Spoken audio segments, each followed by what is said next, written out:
Hi friends. इस series में मैं आप लोगों को पाइथन के थोड़े घने बेसिक्स एग्जाम्पल प्रैक्टिस और कोड के साथ मैं आप लोगों को सिखाऊंगा। तो मैं तो इस सीरीज के लिए बहुत एक्साइटेड हूँ और आई होप कि आप भी इस सीरीज के लिए बहुत ही एक्साइटेड होंगे। तो अब हम स्टार्ट करते हैं। आपको इस सीरीज में बहुत मजा आएगा। देखो, मुझे पाइथन बहुत ज्यादा नहीं आता है। मैं आप लोगों को सॉरी बट मुझे पाइथन इतना ज़्यादा नहीं आता है। बट अगर हम मैं और आप लोग हम साथ में मिलकर सीखेंगे तो I am 100%, not 100% but 101% sure कि हम लोग पाइथन में आगे बहुत कुछ सीखेंगे। ये एक बहुत मोटिवेशनल बात हो गई। और मैं आप लोगों को थोड़े घने मैं आप लोगों को थोड़े घने पाइथन के बेसिक्स बेसिक्स नहीं बट इंटरेस्टेड टॉपिक्स के बारे में बताऊंगा। सो आप आई होप कि आपको ये सीरीज पसंद आए। Okay okay. तो आज के इस सीरीज में मैं आप लोगों को पाइथन के बेसिक एग्जांपल से मैं आप लोगों को एक गेम बना आई एम सॉरी, मैं आप लोगों को गेम बना कैसे बनाते हैं वो सिखाऊंगा।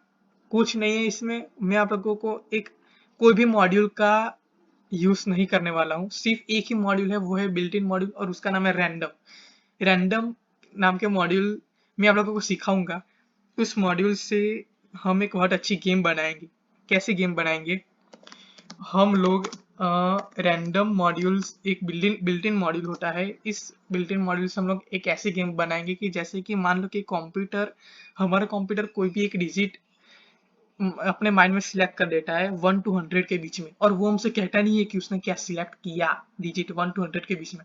अब हमको वो सोचना होता है कि इसने क्या डिजिट सिलेक्ट किया। फॉर एग्जाम्पल कंप्यूटर ने सिलेक्ट किया वो डिजिट, फॉर एन एग्जाम्पल 37। अब हम सोचते हैं कि कंप्यूटर ने 50 डिजिट सिलेक्ट किया होगा। तो हम 50 लिख के एंटर मारेंगे तो कंप्यूटर हमें बताएगा कि नहीं नहीं, मैंने 50 डिजिट सिलेक्ट नहीं किया, आप 50 से कम सिलेक्ट कीजिए। तो मुझे पता चल गया कि हाँ यार, अब कंप्यूटर ने जो भी डिजिट सिलेक्ट किया होगा वो 1 to 50 के बीच में होगा। फिर मैं सिलेक्ट कर रहा हूँ 25, तो कंप्यूटर में बताएगा कि उप्स सॉरी भाई, आप फिर से ट्राई अगेन कीजिए, बट इस बार 25 से थोड़ा आगे की सोचिए। इसलिए मुझे पता चल गया कि अब वो आई थिंक 100% श्योर कि कंपनी 25 to 50 के बीच में ही वो डिजिट सिलेक्ट किया होगा। फिर मैं सिलेक्ट करता हूँ 35, तो कंप्यूटर कहेगा उप्स प्लीज 35 से आगे 35 से आगे थोड़ा सोचिए। मैं सिलेक्ट करता हूँ 37। अरे वाह, क्या बात, congratulation, you are win this game. क्या बात है। तो ऐसी हम एक बहुत मजेदार गेम बनाएंगे। क्या आई होप आपको ये गेम बहुत मजा आएगा। जितना सुनने में मजा आया उतना वो कोड दिखने के बाद आप सोचे कि आप लोग कैसी फीलिंग्स आएगी। Wow, I created this game. कुछ नहीं है, आप बिल्कुल भी हैरान मत हुए, नहीं कि मैं कोई इतनी शानदार गेम बनाने वाला हूँ, नहीं कुछ नहीं। बस आप लोग देखते रहिए। ओके, मैं लिखने की स्टार्ट करता हूँ। मैं आपको समझाते समझाते भी जाऊंगा लिख लिख के। ओके, तब हम लोग स्टार्ट करते हैं। सो सबसे पहला मैं एक रैंडम मॉड्यूल को बुलाऊंगा।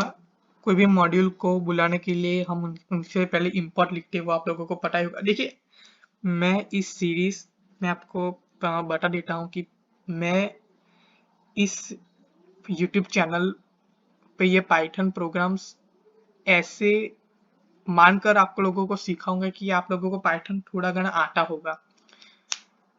सो ओके, सो हम ये गेम बनाने का स्टार्ट करते हैं। तो हम इस गेम को लिए एक मॉड्यूल चाहिए जिसका नाम होगा रैंडम। अब रैंडम क्या करते हैं, हम लोग रैंडम मॉड्यूल हमारे लिए बहुत कुछ करता है। लेकिन फॉर एग्जाम्पल मैं आप लोगों को सिखाऊं कि प्रिंट, अगर मैं करूँ एक वेरिएबल सिलेक्ट करूँ a is equal to random dot random, okay, और मैं इस प्रोग्राम को रन करूँ तो कुछ नहीं आया क्योंकि मैंने कुछ प्रिंट ही नहीं किया। क्या बात है सॉरी। ओके, और अब मैं ए वेरिएबल को प्रिंट करके प्रोग्राम रन करता हूँ तो आप लोग देखिए, ओ माय गॉड, 0.953338735, ओ पता नहीं क्या आ गया लेकिन अच्छा ठीक है। थोड़ा घना तो हमें मालूम चला कि रैंडम मॉड्यूल एक रिजिड भी डेटा है रैंडम डॉट रैंडम करने से। चलो मैं प्रोग्राम को फिर से रन करता हूँ। रन, देखिए बहुत बड़ी डिजिट आ गई, लेकिन पहली बार से थोड़ा अलग डिजिट आई। मैं फिर से रन करता हूँ इसको। ओह देखो, फिर से अलग डिजिट आई। फिर से रन करता हूँ, फिर से अलग डिजिट आई। इसका मतलब ये हुआ कि हम जितनी बार भी इस प्रोग्राम को रन करेंगे, ये हमें आउटपुट में कुछ अलग अलग डिजिट डेटा रहेगा 0 और 1 के बीच में। क्यों? क्योंकि हमने लिखा हुआ है रैंडम डॉट रैंडम। अब अगर मान लो कि हमें random dot random multiply by यहाँ पे 50 कर देते हैं, और अब हम रन करेंगे तो जो भी, अब देखो मैंने आप लोगों को पहले बताया कि रैंडम डॉट रैंडम 0 और 1 के बीच में कोई भी जो उससे पसंद आएगी वो हमें डिजिट दे देगा। लेकिन हमें इस वेरिएबल के साथ खिलवाड़ क्या किया, वो 0 और 1 के बीच में जो भी डिजिट दे उसको मल्टीप्लाई बाय 50 कर देंगे। अब हम प्रोग्राम को रन करते हैं। ओके, अब आप लोग देखो 20.26224043923357। ओ माय गॉड, फिर से रन करता हूँ। 45.804 लाइक समथिंग, फिर से रन करता हूँ। 20.621, फिर से रन करता हूँ। 27.911। तो ऐसे हम लोग करेंगे। अब मैं आप लोगों को ये कमेंट कर देता हूँ, और अब मैं आप लोगों को एक और रैंडम के बारे में एक और चीज़ बताऊंगा। मान लो कि मैं एक वेरिएबल सिलेक्ट करता हूँ B is equal to random dot randint. देखो इन देखिए मैं पाइचाम एप्लीकेशन के अंदर अपना पाइथन प्रोग्राम लिखता हूँ। अब देखो पाइचाम ने हमें ऑलरेडी एक सजेशन दे दिया। मैं लिखना चाहता हूँ रैंडम डॉट रैंड इन। देखो आया सबसे पहले ही randint bracket A comma B. अब इसको मैं एंटर करूंगा और ये देखो उसने मेरे सेंटेंस को कंप्लीट कर दिया। अब ये क्या करता है रैंडम डॉट रैंड इन, मान लो मैं कोई डिजिट देता हूँ 1 से लेके 5 तक, और अब मैं इस प्रोग्राम को रन करता हूँ, और रन करते ही इसने हमें प्रोसेस फिनिश विद एग्जिट को 0, कुछ भी आउटपुट नहीं देगा, मैंने कुछ प्रिंट ही नहीं किया। ओके, अब मैं बी को प्रिंट कर देता हूँ, प्रिंट बी, और अब मैं इसको रन करता हूँ तो देखो 4। अब आप लोग सोचेंगे कि ये मुझे क्या मिल गया है, 4 आउटपुट कैसे आया, मुझे कुछ समझ ही नहीं आया। ठीक है, मैं आपको समझाता हूँ। सबसे पहले फर्स्ट टाइम में मैंने इंपोर्ट रैंडम लिखा। इसका मतलब कि रैंडम एक बिल्ट इन मॉड्यूल है, वो इस रैंडम मॉड्यूल को हमने इंपोर्ट किया। सेकंड एंड थर्ड लाइन को मैंने कमेंट कर दिया। कमेंट मतलब ये कि जब भी पाइथन हमारे इस प्रोग्राम को रन करेगा तो वो दूसरी और तीसरी लाइन को इग्नोर करेगा, इसको कहते हैं कमेंट।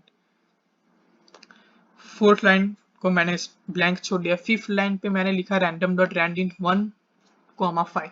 इसका मतलब हमारा पाइथन प्रोग्राम एक ऐसी डिजिट सिलेक्ट करेगी जो कि 1 और 5 के बीच में होगी। वो 2 भी हो सकती है, 3 भी हो सकती है, 4 भी हो सकती है, और 1 भी हो सकती है, और 5 भी हो सकती है। उसने हमें आउटपुट में दिया 4। मैं दूसरी बार रन करता हूँ तो 3 दिया उसने। आप लोगों को दिखाई तो दे रहा है ना? मैं जूम करता हूँ, सॉरी। देखो उसने 3 दिया। I am so sorry, sorry. मैं फिर से रन करता हूँ, 5 दिया। देखो सॉरी 4 दिया। फिर से रन करता हूँ तो आप लोग की इसने मुझे 3 दिया। ओके, अब be visible random dot random function का यूज क्या होता है आप लोगों को आई होप कि पता चल गया होगा। ओके, अब जैसे कि मैंने आप लोगों को वादा किया कि हम लोग ऐसे गेम बनाएंगे, तो चलो अब हम बढ़ते हैं अपने गेम की तरफ। सो मैं सबसे पहले ये चीज को मिटा देता हूँ। ओके, और अब मैं एक वेरिएबल सिलेक्ट करता हूँ ran is equal to random dot randint, enter मारता हूँ, और मैं लिखता हूँ 1 से लेके 100 तक। ओके, अब मैं इसको प्रिंट करके देख लेता हूँ कि ये काम करता भी है नहीं। रन करता हूँ तो ओके, इसने मुझे आउटपुट में 8 दिया, यानी कि 8 1 और 100 के बीच में आता है। फिर से रन करता हूँ मैं इसको, ओके, टी स्पेस में 22 दिया। ओके, फिर से रन करता हूँ 65। ओके, इसका मतलब कि मेरा प्रोग्राम सक्सेसफुली रन हो रहा है, इसका मतलब मेरे प्रोग्राम में कोई भी एरर नहीं आ रहा है। अब मुझे प्रिंट स्टेटमेंट को बैकस्पेस से मिटा लेना होगा, क्योंकि मैंने आप लोगों को वादा किया था कि कंप्यूटर हमें नहीं बताएगा कि इसने क्या सिलेक्ट किया।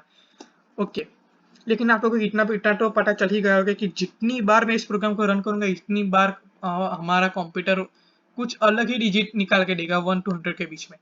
अब मैं आगे बढ़ते हुए हमें ये सोचना है कि पाइथन प्रोग्राम में 120 के बीच में कौन सी डिजिट सिलेक्ट की हुई है। इसके लिए मैं एक लूप लगाता हूँ।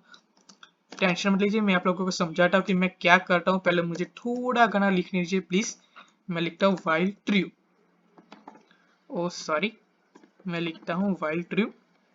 अब मैं लिखता हूँ मैं लिखता हूँ inp is equal to int input, और यहाँ पे मैं लिखता हूँ enter your integer। अब मैं लिखता हूँ if inp greater than ren print please. मैं आप लोगों को समझाता हूँ, 1 minute please. Okay, please enter your integer less than inp। Okay, और यहाँ पे मैं f लिख देता हूँ, समझाऊंगा इसके बारे में। else elif inp less than ren print please enter your integer greater than inp else print congratulations you have win this game at I times। और इसके बाद मैं लिखता हूँ i plus is equal to 1। मैं एक बार प्रोग्राम रन करके देख लेता हूँ कि मैंने सब कुछ सही तो किया है, कुछ एरर तो नहीं आ रहा है। और अगर सक्सेस, वो देखो ये कुछ एरर ये लोग दिखा रहे हैं। ओ सॉरी सॉरी सॉरी, मैंने आई के बाद में ये ब्रैकेट आने वाला। ओके, मैं एक बार रन करके देख लेता हूँ कि ये चल रहा है सक्सेसफुली, और फिर मैं आपको समझाऊंगी कि मैंने क्या किया। ओके, मैं यहाँ पे लिखता हूँ एंटर योर इंटीजर। मैं लिखता हूँ 50 please enter your integer less than 50। Oh my God, अब मैं लिखता हूँ 25। मैं आप लोग को समझाऊंगा, जस्ट अ मिनट। मुझे सबसे पहले इस संख्या तक मैं पहुंच जाऊं कि जो हमारे लैपटॉप ने सिलेक्ट किया है 1 to 100 के बीच में। मैंने 25 सिलेक्ट किया, इसने लिखा please enter integer greater than 25। Oh my God, इसका मतलब मैं इतना तो डैम श्योर हूँ कि वो इंटीजर 25 और 50 के बीच में ही होगा। मैं लिखता हूँ 30 एंटर ग्रेटर देन 30, इसका मतलब वो इंटीजर 30 और 50 के बीच में होगा। अब मैं लिखता हूँ 45। Oh my God, less than 40, इसका मतलब वो इंटीजर 30 और 45 के बीच में होगा। मैं लिखता हूँ 40 ग्रेटर देन 40, इसका मतलब कि वो इंटीजर 40 और 40 का भी 45 के बीच में होगा। आप लोग गैस कीजिए कि वो क्या होगा। फॉर सपोज मैं लिखता हूँ 42 ग्रेटर देन 42, इसका मतलब डैम 100% श्योर कि वो इंटीजर 42 और 45 के बीच में ही होगा।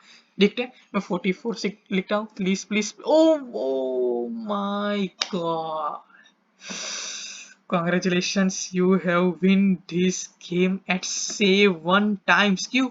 क्योंकि मैंने इस गेम को जीतने के लिए 7 बार ट्राई किया। 8वीं बार पूछ रहा है लेकिन नहीं पूछेगा क्योंकि मैं इसके बाद ब्रेक लिख दूंगा। ओके, अब मैं आप लोगों को समझाऊंगा कि मैंने इस प्रोग्राम में क्या किया। ओके, आई होप कि आप लोगों को ये दिख रहा होगा। तो अब मैं कुछ नहीं, इसमें मैंने सबसे पहले एक रैंडम मॉड्यूल को इंपोर्ट किया। रैंडम एक बिल्ट इन मॉड्यूल होता है जिसके इंपोर्ट करने के लिए हमें इंटरनेट की जरूरत नहीं पड़ती। ऐसे बहुत मॉड्यूल है, मुझे पाइथन इतना तो नहीं आता है, बट जितने जैसे कि एक जेंगो मॉड्यूल है कि जो कि एक फुल स्टैक वेब डेवलपर को यूज होता है। जेंगो मॉड्यूल, वो मॉड्यूल हमारे वेबसाइट या एप्लीकेशन का सर्वर बना के हमें देता है। मैं उस चीज पर नहीं जाऊंगा अभी, मैं वापस आऊंगा यहाँ पे। सबसे पहले मैंने इंपोर्ट रैंडम मॉड्यूल को इंपोर्ट किया, यानी कि उसको बोला है कि रैंडम मॉड्यूल जी प्लीज हमारे प्रोग्राम में आइए। ओके, अब जैसे मैंने इंपोर्ट किया, इसका मतलब कि मैं रैंडम मॉड्यूल के साथ कुछ भी छेड़छाड़ी कर सकता हूँ। तो मैंने सेकंड लाइन में लिखा, सेकंड लाइन में सबसे पहले मैंने एक वेरिएबल को इनिशियलाइज किया रैन, एक वेरिएबल को नाम लिया रैन इज इक्वल टू, वो वेरिएबल क्या करेगा, रैंडम डॉट रैंड 1 से लेके 100। इसका मतलब कि हमारा पाइथन प्रोग्राम एक डिजिट सिलेक्ट कर देगा अपने माइंड में 1 से लेके 100 तक, और वो डिजिट कोई भी हो सकता है। फॉर सपोज मान लो वो डिजिट है 29, और वो 29 किस वेरिएबल में स्टोर होगा, रैन नामक वेरिएबल में, जो कि हमने लिखा। उसके बाद थर्ड लाइन में मैंने ब्लैंक स्पेस छोड़ दी। अच्छा लगता है यार, हमारा प्रोग्राम को साफ सुथरा लिखता है। फोर्थ लाइन में मैंने आई इज इक्वल टू 1, आई नामक एक वेरिएबल को डिक्लेयर किया, उसकी वैल्यू दी 1, वाइल ट्रू। ये वाइल एक लूप होता है जिस जो कंटिन्यूसली चलता रहेगा चलता रहेगा चलता रहेगा चलता रहेगा। क्यों? क्योंकि मैंने वाइल के बाद में लिखा ट्रू। इसके बाद मैंने लिखा I N P is equal to int input enter your integer. इसका मतलब, अब सबसे पहले ये इनपुट क्या करता है, इनपुट हमें हमें हमारे आउटपुट में कुछ लिखने की परमिशन देता है। ओके, और इनपुट के आगे मैंने इंट लगा दिया, यानी कि हम वही लिखेंगे कि जो इंटीजर होगा। यानी कि अब मैं मेरा नाम नहीं लिख सकता हूँ, मैं आपका नाम नहीं लिख सकता हूँ, आप अपना नाम नहीं लिख सकते, आप अपनी पड़ोस वाले का नाम नहीं लिख सकते, आप इंटीजर लिख सकते हैं। और इंट इनपुट, और मैंने एफ क्या लगा दिया यार, तो मैं आपको समझाता हूँ कि एफ क्या है। एफ का मतलब है फास्ट स्ट्रिंग। आई एम कदाच मैं गलत भी हो सकता हूँ, बट फास्ट स्ट्रिंग ही है।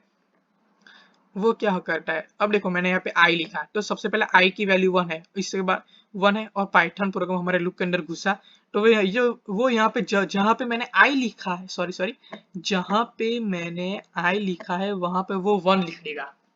इसके बाद नीचे आएगा, इफ के अंदर घुसेगा, एलिफ के अंदर घुसेगा, एल्स के अंदर घुसेगा, और बात सबसे लास्ट में मैंने लिखा है आई प्लस इज इक्वल टू 1, यानी कि वो आई की वैल्यू को 1 से बढ़ा देगा, यानी कि आई की वैल्यू अब 2 हो गई, और अब आई की वैल्यू 2 हो गई, और वो फिर से आगे यहाँ पे आएगा, और वो अब फिर से घुसेगा अंदर, यहाँ पे वो 2 लिखेगा।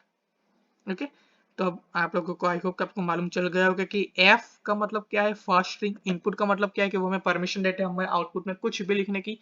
और इंट क्यों लगा है, क्योंकि मैं चाहता हूँ कि हमारा हम कोई भी बंदा, अगर कोई भी व्यक्ति हमारे प्रोग्राम को रन करे तो वो जो भी इनपुट दे वो इंटीजर में ही दे। ओके, अब हम बढ़ते आगे 7th लाइन में। अब मैंने क्या लिखा, if I N P greater than ran. I N P क्या है, आई एन पी हम वो वेरिएबल है जिसमें हम जो भी लिखते हैं उस वेरिएबल में स्टोर होता है। मैंने आप लोगों को पहले बताया कि सपोज हमारा पाइथन प्रोग्राम 29 डिजिट सिलेक्ट करता है। अब वो पाइथन प्रोग्राम में मैंने कोड लिखा है, अब मैं सपोज मैं डालता हूँ 37 आईएनपी में, तो वो दिखाएगा कि 37 ग्रेटर देन 29 है, यस। तो वो क्या प्रिंट करेगा, please enter your integer less than INP, यानी 37। क्यों? क्योंकि मैंने यहाँ पे एफ लिखा है। एफ मतलब ये एक वेरिएबल हो गया, इस यानी कि हम हमारे स्ट्रिंग में वेरिएबल को भी कॉल सकते हैं एफ लिख कर। ओके, तो वो लिखेगा प्लीज, वो लिख पाइथन प्रोग्राम लिखेगा कि please enter integer less than 37। Okay, और वो इफ की कंडीशन चेक हो गई तो वो इफ और एल्स के अंदर नहीं घुसेगा, y की वैल्यू को इंक्रीमेंट करेगा 1 से। अब i इज इक्वल टू 2 हुआ। अब वो पाइथन प्रोग्राम लिखेगा। मैं आप लोगों को साथ में करके ही दिखाता हूँ, मैं प्रोग्राम को रन करके ही दिखाता हूँ आप लोगों को। ओके, देखिए, फर्स्ट एंटर इंटीजर।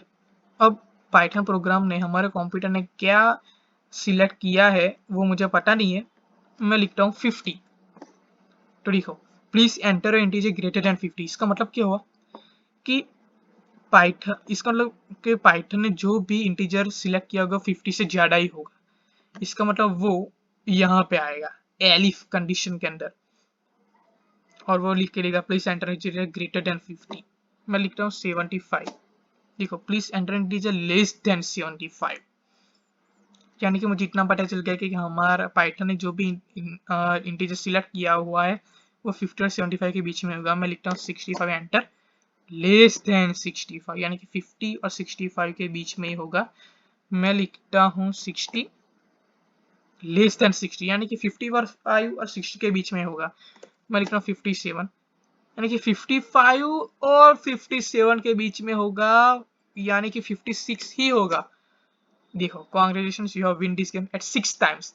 यानी कि जब वो यानी कि जब हम ने एंटर किया हुआ नंबर यानी कि इंट और पाइथन ने सिलेक्ट किया हुआ नंबर रैन, अगर वो दोनों इक्वल हो जाते हैं तो हमारा पाइथन प्रोग्राम हमें प्रिंट स्टेटमेंट दे देता है कि congratulations, you have win this game at 6 times. और उसके बाद हम लोग ब्रेक चला देते हैं, ब्रेक लिख देते हैं। क्यों? क्योंकि इसके बाद ब्रेक का मतलब क्या होता है कि वो पाइथन प्रोग्राम हमारे लूप से बाहर निकल जाता है। कहाँ? यहाँ पे आ जाता है 17 नंबर की लाइन में, यानी कि लूप से बाहर निकल जाता है। आप लोगों को ने देखा कि जैसे मैं कॉन्ग्रेचुलेशंस लिख कर उसके बाद एंटर इंटीजर लिख के नहीं आया my friends. So I hope कि आपको मेरा ये प्रोग्राम पसंद आया होगा। अगर आप लोगों को इस प्रोग्राम से लेकर कोई भी डाउट हो, आप अपने कमेंट सेक्शन में मुझे लिखिए। आई एम डेफिनेटली श्योर मैं आप लोगों को रिप्लाई 101% दूंगा। एंड कुछ भी अगर हो तो आप कमेंट सेक्शन में लिख लीजिए प्लीज। मैं आप लोगों को 100% श्योर, मैं आप लोगों को 101% श्योर मैं आप लोगों को रिप्लाई जरूर दूंगा। ओके फ्रेंड्स, तब तक गुड बाय, एंड मैं ऐसे मजेदार प्रोग्राम लेकर जल्दी लौटूंगा। So thank you. Okay, bye.